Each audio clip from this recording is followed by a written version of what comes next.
सो hello dear BTR aspirants, आज हम English का और एक PYQs लेके आया है। हमारा previous year questions set paper 3 already हमने पेपर 1 और पेपर 2 सॉल्व कर चुके हैं। आज हम पेपर 3 सॉल्व करेंगे। इंग्लिश का जितना भी प्रीवियस क्यूज है सभी को हम देखेंगे विथ डिटेल एक्सप्लेनेशन। तो चलिए बिना देरी करते हुए सेशन को स्टार्ट करते हैं। ओके, सो फर्स्ट क्वेश्चन हमारा है क्वेश्चन नंबर 61। क्योंकि सवाल 61 से इंग्लिश का सेट हुआ है तो मैंने 61 डायरेक्टली लिया है। Okay, choose the word which means the opposite of conflict. तो कॉन्फ्लिक्ट का ऑपोजिट क्या है हमको जानना है। पहले हमको कॉन्फ्लिक्ट का मीनिंग पता चलना पड़ेगा, तभी हम बता पाएंगे कि उसका ऑपोजिट क्या होगा। तो कॉन्फ्लिक्ट का मीनिंग क्या होता है? झगड़ा या फाइट, किसी के साथ झगड़ा करना, फाइटिंग करना, तो हम उसको कॉन्फ्लिक्ट बोलते हैं। तो उसका ऑपोजिट क्या हो जाएगा?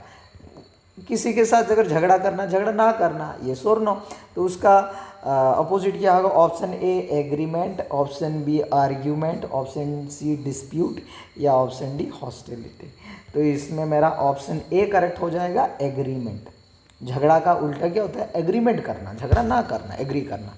ओके, तो ऑप्शन ए मेरा करेक्ट हो जाए। जो ऑप्शन बी आर्ग्यूमेंट वो भी झगड़ा है, ऑप्शन सी डिस्प्यूट, ये सब झगड़ा का जो कॉन्फ्लिक्ट का सिनोनिम्स हो जाएगा। Okay, question number 62, rearrange the following words to make a meaningful sentence. Sentence आपको मिक्स होके दिया गया है, इसको अरेंज करो। ओके, सो पहले गो दिया गया है, ए में देखो गो दिया गया है, उसके बाद बी का टुमोरो, सी में आई विल और डी का टू ए पार्टी। ओके, तो पहले याद रखना कोई भी हम सेंटेंस सब्जेक्ट से शुरुआत करते हैं, येस और नो।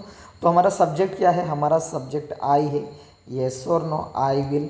तो ऑप्शन सी मेरा पहले होगा, येस और नो, सी मेरा पहले होगा। अब ध्यान से देखना, ऐसे सवाल को करने के लिए ना देरी नहीं करना, ऑप्शन में आना। अब सी किस किस में है पहले देखो, वो देखो। क्या आपको बी में सी दिख रहा है? नहीं, तो बी मेरा गलत हो जाएगा। सी ऑप्शन में भी देखो डी से शुरुआत हो रहा है, तो डी भी गलत हो जाएगा। ओके, सो पहले आई विल होगा। ओके, सी आई विल माने सी होगा। उसके बाद सब्जेक्ट के बाद हम भर्ब यूज़ करते हैं, तो इसमें भर्ब क्या है? टुमोरो है, टू ए पार्टी है या गो है? तो गो मेरा वर्ब है, तो हमारा सी के बाद ए हो जाएगा, येस और नो। तो ऑप्शन ए में भी सी ए दिख रहा है, ऑप्शन डी में भी सी ए दिख रहा है। उसके बाद हम क्या लिखेंगे? उसके बाद ऑब्जेक्ट लिखेंगे टू ए पार्टी, येस और नो, तो डी आ जाएगा, सी ए डी। तो सी ए डी कौन सा दिख रहा है? ऑप्शन ए में, तो ऑप्शन ए मेरा करेक्ट हो जाएगा। सो क्वेश्चन को पूरा नहीं सोल्व करके भी हम कोई कोई आंसर कर सकते हैं। ओके, तो आंसर मेरा क्या हो जाएगा? I will go to a party tomorrow. Option A will be the correct answer. Okay, चलो क्वेश्चन नंबर 63 देखते हैं अभी।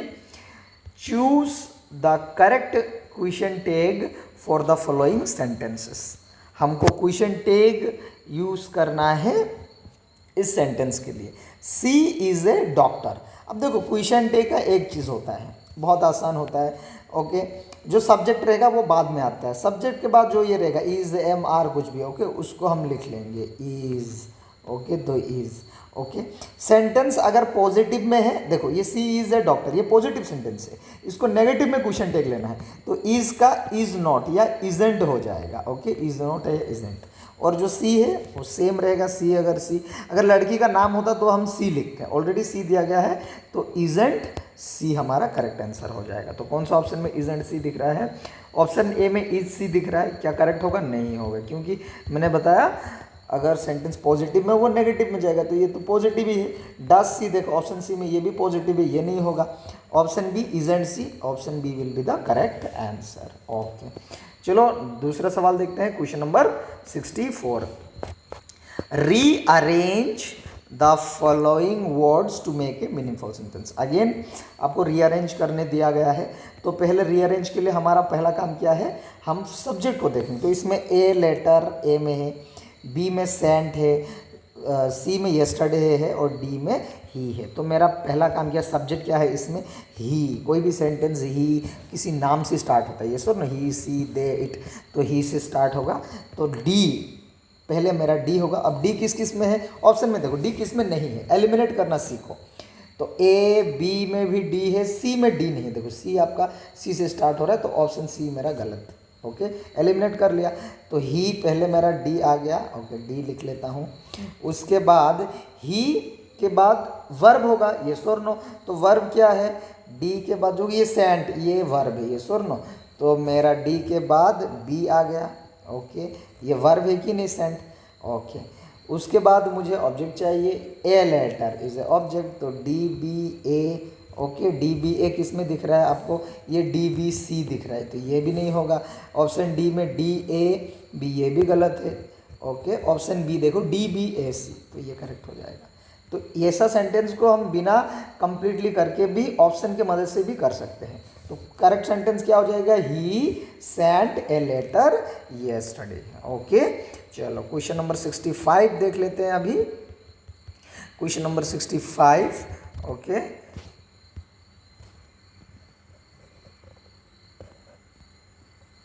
थोड़ा जूम कर लेता हूँ। Okay, so question number 65, a period of 1000 years is called.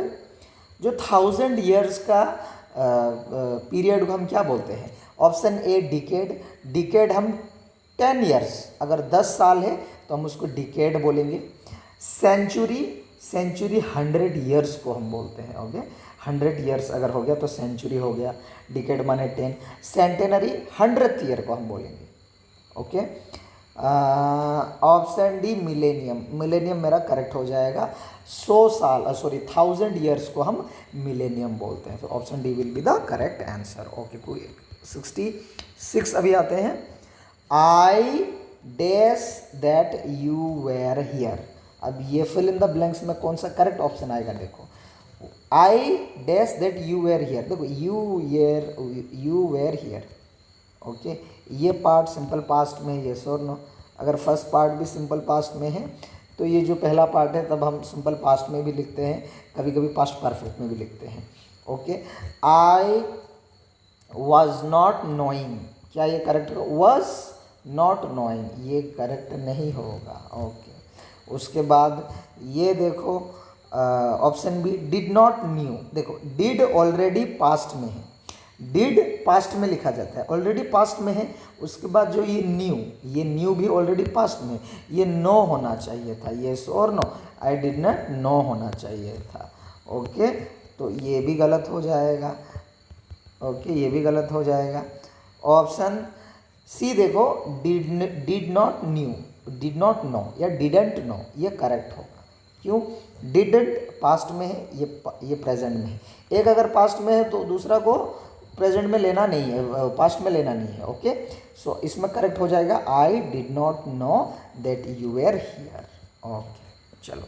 और डज क्यों नहीं होगा, आई के साथ डू आता है, डज नहीं आता है कभी भी, ये श्योर नो। तो आई डज नॉट नो नहीं, आई डू नॉट होता है। ओके, डज नॉट कभी नहीं आता है। ओके, चलो question number 67, the plural form of man of war. Man of war, तो मैन का प्लूरल क्या होता है, मैन का प्लूरल MEN मैन होता है। किस किस में MEN है, देखो ऑप्शन ए में मैन का MAN है, गलत हो जाएगा। ऑप्शन बी करेक्ट हो जाएगा, देखो मैन ऑफ वॉर। ओके, ये मैन ऑफ वॉर्स, वॉर्स का वार का कभी भी प्लूरल नहीं होता, वार का वार ही होता है, तो वार्स कभी भी नहीं लिखते हैं। इसमें भी देखो मैंस नहीं होता, मैन होता है MEN। सो ऑप्शन बी इधर पे करेक्ट हो जाएगा। ओके, चलो क्वेश्चन नंबर 68 देखेंगे अभी। That is everything is dash control, there is no need to worry. तो इसमें कौन सा ऑप्शन बिठेगा, अबाउट बिठेगा, अंडर बिठेगा, इन बिठेगा या ऑफ बिठेगा। कमॉन है, हम जनरली ऐसे सेंटेंस यूज करते हैं, ये sir everything is under control, it is under control. तो ऑप्शन बी करेक्ट हो जाएगा, everything is under control. Okay, चलो क्वेश्चन नंबर 69 देखेंगे अभी। Many people in the world are forced to leave their countries and become dash because of their religions और political views। Correct क्या हो जाएगा बता दीजिए। ओके, थोड़ा मैं इसको जूम कर देता हूँ ताकि सभी को अच्छे से दिखाई दे। ओके, चलो, सो क्या हो जाएगा, many people in the world are forced to leave their countries and become days because of their religion और political views। सेंटेंस को समझना पड़ेगा तभी हम कर पाएंगे। ओके, ऑप्शन दिया है पैट्रियोट, पीजेंट, रिफ्यूजी या bandit. Many people in the world are force to leave. जो वर्ल्ड में बहुत सारा पीपल है अपना देश को छोड़ने के लिए फोर्स किया जाता है। ओके, देश को छोड़ दो बताया जाता है। एंड बिकम देश, क्या बनना चाहते हैं? Because of the religion and political views, अपना धर्म और पॉलिटिकल रीजन के कारण उनको देश को छोड़ देने के लिए बताया जाता है। क्या बनने के लिए? अगर कोई अपना देश को छोड़ देगा, अगर हम घर से बाहर निकल जाए, हम बेघर बन जाएंगे, ये सुनो, तो बेघर का मीनिंग क्या होगा? इसमें वही दिया गया है कि अगर तुम घर छोड़ दोगे, देखो if you force to leave their countries, okay, तो तुम क्या बन जाओगे घर छोड़ने से, कंट्री छोड़ने से? देखो पैट्रियोट का मीनिंग क्या होता है? पैट्रियोट माने देशभक्ति। तो घर छोड़ने से क्या देशभक्ति बनोगे? नहीं बनोगे। तो ऑप्शन ए तो गलत हो जाएगा।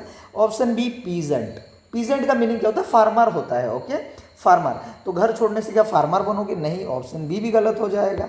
Okay, option C refugee, yes, refugee का माने बेघर जो हो जाता है, ओके, उसी को हम रिफ्यूजी बोल दो। Option C will be the correct answer. Option D bandit, bandit का मीनिंग होता है थीव। ओके, एक प्रकार चोर बोलते हैं ना, थीव। तो क्या घर छोड़ने से चोर बनोगे? नहीं, तो नहीं बैठ रहा है। तो ऑप्शन सी है जो इसमें फिट बैठेगा। Many people in the world are forced to leave their countries and become refugee because of their religions और पॉलिटिकल व्यूज।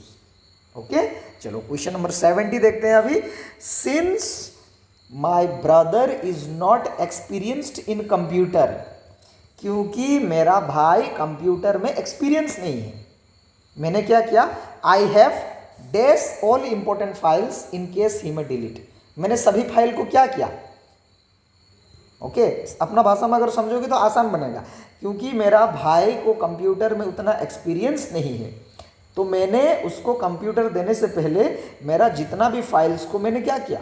मैंने बचा के रखा, ये और नो, सेव करके रखा, स्टोर करके रखा। वही कुछ मीनिंग आना चाहिए। तो कौन सा मीनिंग आएगा? टेकन फॉर नहीं आना चाहिए। पास अवे, पास अवे का मर जाना का मीनिंग होता है बैकड अप, यस, बैकअप। हमारा फ़ोन में एक ऑप्शन बैकिंग अप होता है ना, बैकअप। तो मैंने जितना भी फाइल था क्या किया? बैकअप कर लिया, स्टोर कर लिया, ताकि वो अगर कोई चीज़ डिलीट भी कर ले तो ये बैकअप फाइल्स रहेगा। तो ऑप्शन सी करेक्ट हो जाएगा, इसमें बैकअप बैठ जाएगा। Okay, question number 71। She just decide to leave the place, she just decide to leave the place. Okay, अब कौन सा ऑप्शन बिठेगा इसमें? देखो पहले एलिमिनेट करना सीखो। जैसे कि क्या हैव डिसाइडेड होगा ऑप्शन ए में? देखो हैव प्लूरल के लिए यूज होता है, ये सी है, सी एक लड़की है, तो हैव कभी भी नहीं होगा। ओके, तो हैव के वजह से ऑप्शन ए गलत हो जाएगा। सी हैस होना था, हैव है तो गलत हो जाएगा। ओके, उसके बाद she was decided to leave the police. Okay, simple अगर पास्ट में सेंटेंस लिखते हो ना, तो ये ऑलरेडी अगर वॉस है, देखो ये वॉस डिसाइडेड है ना, ऑलरेडी डिसाइडेड पास्ट में है, तो हम वॉस कभी भी नहीं लिखेंगे, सी डिसाइडेड होना था। Okay, she decided to leave the place, तो ये करेक्ट बन जाता। सी वॉस डिसाइडेड कभी नहीं, क्योंकि ऑलरेडी डिसाइडेड पास्ट में सेंटेंस, वर्ब ऑलरेडी पास्ट में, तो तुमको वॉस देना जरूरी नहीं है, तो ये भी गलत हो जाएगा। Okay, option C has decided to leave the place, ये मोस्ट अप्रोप्रिएट होगा सेंटेंस के लिए। प्रेजेंट परफेक्ट में सेंटेंस बन रहा है। ओके, सी सिंगल है तो हैज़ आया सिंगल के लिए। ओके, डिसाइड का वर्ब 3 डिसाइडेड होता है, तो she has decided to leave the place. Okay, is decided, ये सेम रूल्स, ऑलरेडी डिसाइडेड है तो इज ये आने का नियम ही नहीं बना। ओके, प्रेजेंट और पास्ट का मिक्स तो नहीं होगा ये। ओके, तो ऑप्शन सी करेक्ट हो जाएगा। ओके, क्वेश्चन नंबर 72 देखेंगे। It rain since this morning. Okay, इसमें क्या होगा? इसमें एक छोटा सा रूल है, अगर कोई भी सेंटेंस में तुमको, देखो ये मॉर्निंग दिख रहा है ना, अगर मॉर्निंग माने टाइम अगर दिख जाए, ओके टाइम, ओके टाइम का शेड्यूल दिख जाए, ओके, और टाइम के साथ साथ आपको, टाइम के साथ साथ अगर आपको सिंस दिखेगा, कभी भी सेंटेंस में आपको सिंस दिखेगा या फोर दिखेगा, सिंस दिखेगा या फोर दिखेगा, याद रखना। ओके, सिंस या फोर के साथ अगर टाइम होता है तो ज़्यादातर 99% सेंटेंसेस प्रेजेंट परफेक्ट कंटिन्यूअस में होता है। ये रूल है। ओके, रूल अगर नहीं जानोगे, स्ट्रेट करोगे तो कुछ पता नहीं चलेगा। अगर टाइम है और सिंस या फॉर है साथ में, तो वो कौन सा टेंस में होता है? प्रेजेंट परफेक्ट में। देखो इसमें मॉर्निंग टाइम में शेड्यूल दिया गया है और सिंस है, तो ये कौन सा टेंस में कन्वर्ट हो जाएगा? प्रेजेंट परफेक्ट में। अब प्रेजेंट परफेक्ट का नियम क्या होता है? आपको प्रेजेंट परफेक्ट का नियम जानने के लिए उसका जो स्ट्रक्चर उसको जानना पड़ेगा। तो प्रेजेंट परफेक्ट हम कैसे लिखते हैं? सब्जेक्ट होता है प्लस हैस होता है, येस और नो, हैस या हैव होता है, येस और नो। उसके बाद बीन होता है, बीन होता है, और वर्ब वन के साथ ing होता है। अब देखो किस में आ रहा है? इट, इट के साथ हैस आएगा, इट हैज़ बीन, येस और नो, रेन, रेनिंग हो जाएगा, इट हैज़ बीन रेनिंग। अब किस में इट हैज़ बीन रेनिंग? देखो it had been, has been होना था, तो ये गलत हो जाएगा।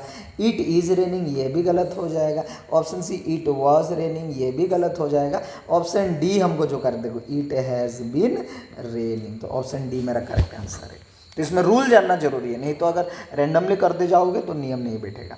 तो it has been raining since this morning, ये करेक्ट आंसर हो जाएगा। ओके, नियम क्यों बना ये किसमें? क्योंकि सिंस अगर फॉर होता है टाइम के साथ तो प्रेजेंट परफेक्ट में होता है। ओके चलो, अब हम दूसरा हम देखेंगे। ओके, दूसरा हम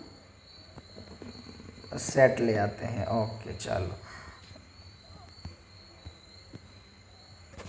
थोड़ा जूम इन कर लेता हूँ। ओके चलो, question number 73, don't insult the deaf man. Okay, don't insult the deaf man, deaf man को इंसल्ट मत करो। ओके, सो इसका अगर वॉइस चेंज करना है, ओके, ये एक्टिव वॉइस में है, इसको पैसिव वॉइस में चेंज करना है। ओके, पहले अगर एक्टिव से पैसिव जाते हो, पहले सेंटेंस देखो। ये don't insult the deaf man जो दिया गया है ना, ये किस में है? ये कि इंपरेटिव सेंटेंस है। Okay, imperative sentence. अगर कोई सेंटेंस में कमांड हो या रिस्पेक्ट से बोला जाता है या ऑर्डर, ये सिंपली कोई वर्ड बोला जाता है, ओके, डायरेक्टली, तो वो हम किस में लिखते हैं? इंपेरेटिव में लिखते हैं। अब इंपेरेटिव सेंटेंस का नियम क्या होता है? लेट्स हम यूज़ करते हैं। अगर बहुत नियम होता है, जैसे कि अगर रिक्वेस्ट कर रहे हो, प्लीज़ बोल रहे हो, तो रिक्वेस्ट से शुरू करेंगे सेंटेंस। ये simply do not insult the deaf man. कोई बोल रहा है, ओके, कमांड दे रहा है, या कोई बोल रहा है, ऑर्डर टाइप बोल रहा है, ये सुन, कोई सिंपली बोल रहा है, एडवाइस दे रहा है, जैसा कि इंसल्ट मत करो डीप मैन का, तो इसमें लेट से शुरू होता है, ऐसा टाइप का सेंटेंस।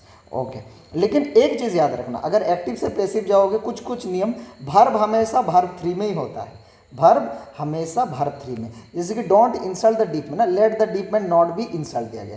जो ये इंसल्ट है, ये मेरा वर्ब है ना, तो ये वर्ब क्या होगा? इंसल्टेड होगा।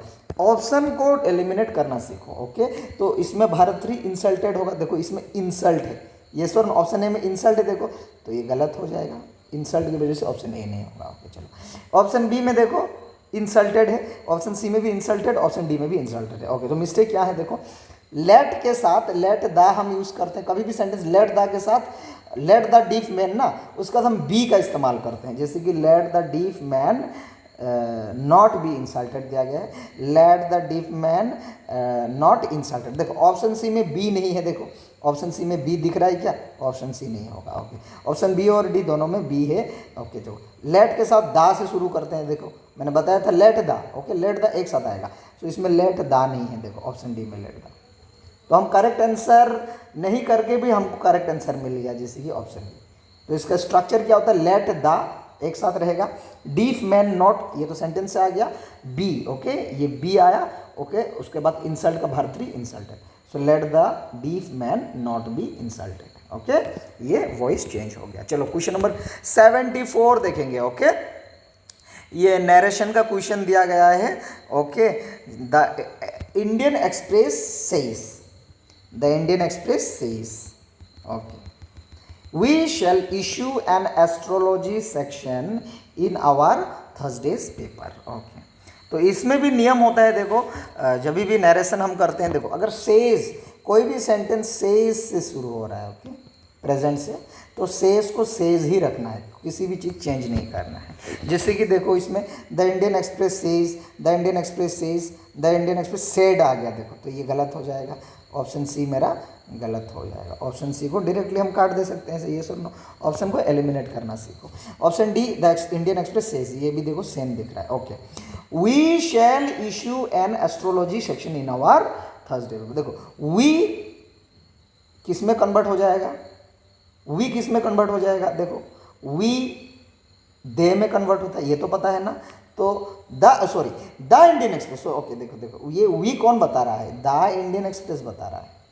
ओके, ये इंसान का तो नाम दिया नहीं गया है ना, तो द इंडियन एक्सप्रेस है, इंडियन एक्सप्रेस ने बताया हम लोग। ओके, तो दे किसके लिए, इंसान के लिए होता है, ये इंडियन एक्सप्रेस है। सो इसमें दे है, दे के वजह से ये ऑप्शन बी भी गलत हो जाएगा।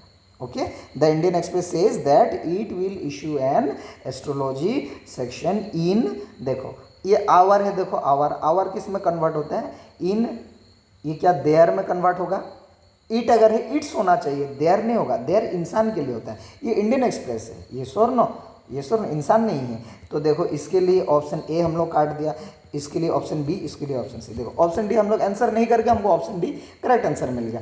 The Indian Express says that it will issue an, it क्यों हुआ, क्योंकि इंडियन एक्सप्रेस, अगर यहाँ पे इंडियन एक्सप्रेस इंसान होता, ओके, मोहन एंड रोहन होता, तो हम दे हो लिखते हैं। ओके, वी की जगह दे में कन्वर्ट होता, तो ऐसा नहीं कि वी दे में ही हर टाइम कन्वर्ट होगा, इट कब होगा, अगर इंसान नहीं दे रहा। Okay, the Indian Express says that it will issue an astrology section in its Thursdays paper. एक छोटा करेक्शन कर दो, देखो ये एस्ट्रोलॉजी है, ये सर भावेल है, तो एन एस्ट्रोलॉजी होगा इसमें, एन एस्ट्रोलॉजी। तो ऑप्शन डी मेरा करेक्ट आंसर हो जाएगा। ओके चलो, question number 75, Rahul said to me, Rahul said to me I had gone through it. Okay, तो ये वॉइस, ये भी नरेशन है। ओके, नरेशन का बहुत टाइप होता है, देखो कभी भी आपको सैड टू मिलेगा, ऐसा टाइप का, दो आदमी के बीच बात चल रहा है, राहुल सैड टू मी, ये सुनो, सैड टू किस में कन्वर्ट होता है, टोल्ड में कन्वर्ट होता है। तो इसमें तो सारा चीज सेम दिया है, राहुल राहुल राहुल, देखो हर ऑप्शन में told told told told, correct है, me. Okay, I had gone through it, देखो तो फर्स्ट चीज ये I had gone through it.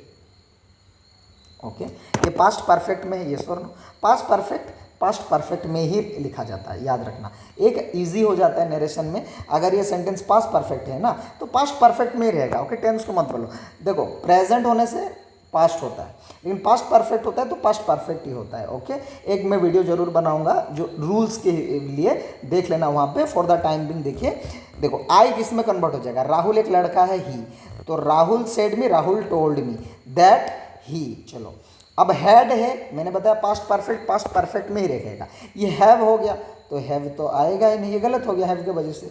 Option B में देखो, Rahul told me that he have, again have है, हेड है तो हेड में ही रहेगा, तो ये भी गलत हो गया।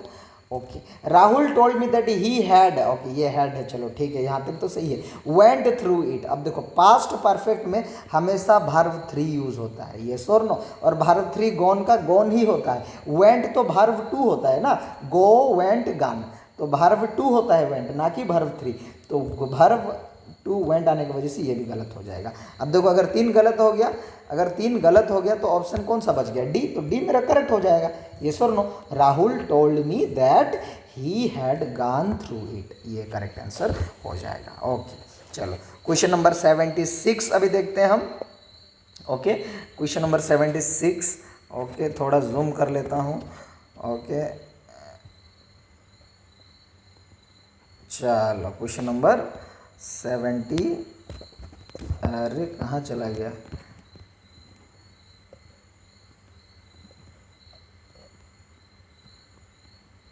Okay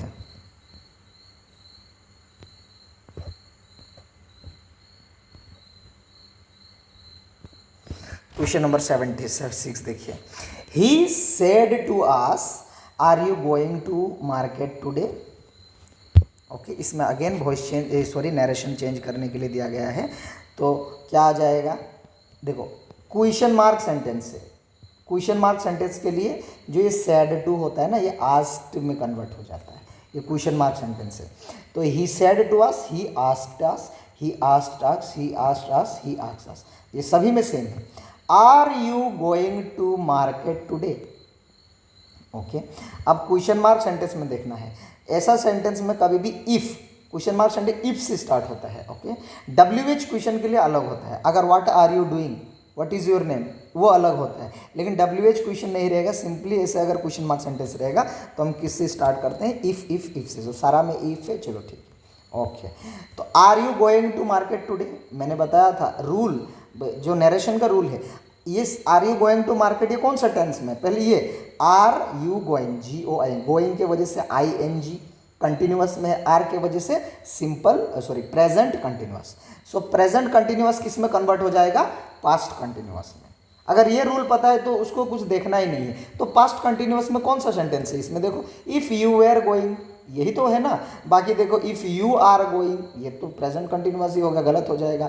if we went to market, ये तो कंटिन्यूअस में नहीं है। If we had gone to, ये भी कंटिन्यूअस में नहीं है। तो सेंटेंस को अगर नियम अगर पता चलेगा, MCQs करने के लिए बहुत आसान हो जाता है। ओके, देखो इसमें देखो तीनों में BCD में कंटिन्यू, पास्ट कंटिन्यूअस में है ही नहीं, हमारा simple present continuous past continuous में कन्वर्ट हो जाता है। तो ऑप्शन ए ही एक ऑप्शन है।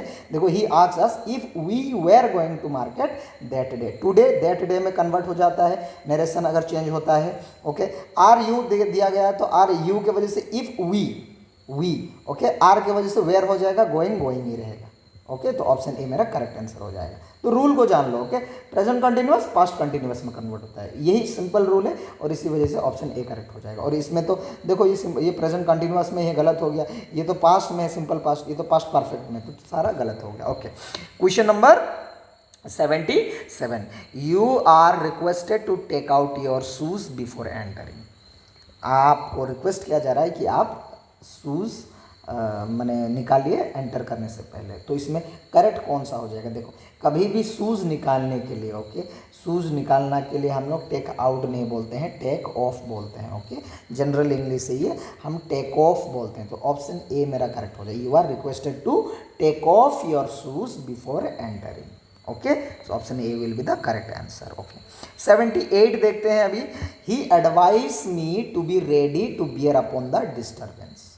वो मुझे एडवाइस किया टू बियर, ओके, सहने के लिए, to bear, okay, the disturbance. अब बियर अपॉन, देखो बियर अपॉन नहीं होता है, टू बियर विथ होता है, जो हम सहन सकते, ओके, सहना, किसी चीज़ को सहना। तो ये जिसमें हमने बियर अपॉन दिया है ना, ये बियर अपॉन, ऑप्शन ए जो बियर विथ होता है वो करेक्ट आंसर हो जाएगा। So he advice me to be ready to bear with the disturbance. Okay, चलो question number 79, which word means nearly the same as specify. तो pacify का meaning क्या होता है, पेसिफाई का मीनिंग क्या होता है मैं पहले बताता हूँ। कोई किसी चीज़ को अगर कोई इरिटेट होके उसको शांत करना, ओके, उसको ठंडा करना, ओके, पीस करना, उसको हम पेसिफाई बोलते हैं। तो पेसिफाई से पीस याद रखना। ओके, तो गैदर का मीनिंग क्या होता है, जमा करना किसी चीज़ का। असेंबल का मतलब भी किसी का कोई चीज़ को जमा करना, इकट्ठा।